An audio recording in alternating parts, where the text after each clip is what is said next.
يا حبيب الله، صلت عليك ملائك الرحمن وسرى الضياء بسائر الأكوان لما طلعت على الوجود مزودا بحمى الإله وراية القرآن، بحمى الإله وراية القرآن.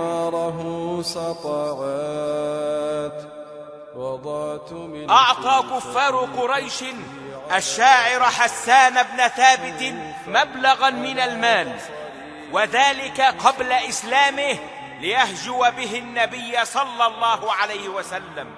فوقف حسان على ربوة ينتظر رسول الله صلى الله عليه وسلم أن يأتي لينظر إلى صفة من صفاته ليهجوه بها.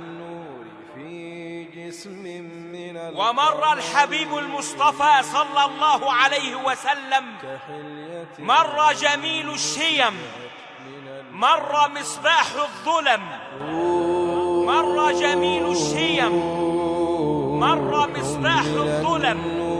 في جسم من القمر كحلية نسجت من الأنجم الزهر.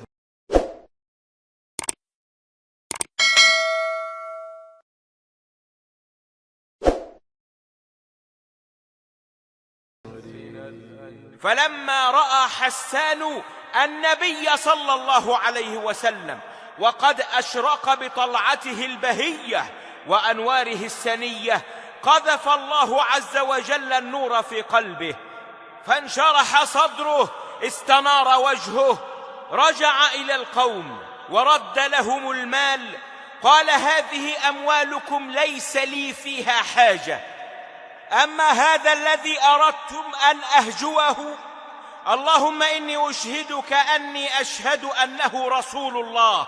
قالوا: ماذا دهاك؟ ما لهذا أرسلناك؟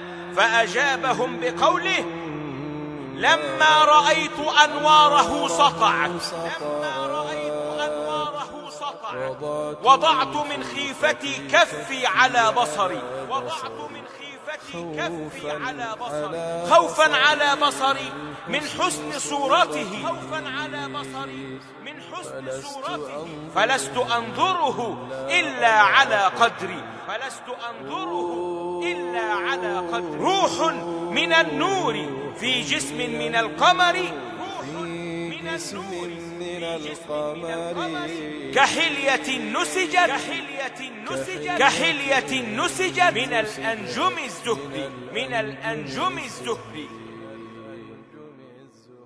لما رأيت أنواره سطعت، وضعت من خيفتي كفي على بصري، خوفا على بصري من حسن صورته، فلست أنظره إلا على قدري. روح من النور في جسم من القمر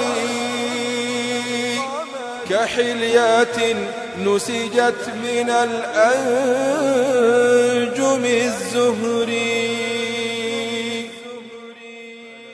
هكذا النبي صلى الله عليه وسلم، نور على نور يأخذ بالألباب والقلوب. أراد حسان أن يسبه ويهجوه، فلما رآه أحبه ومدحه.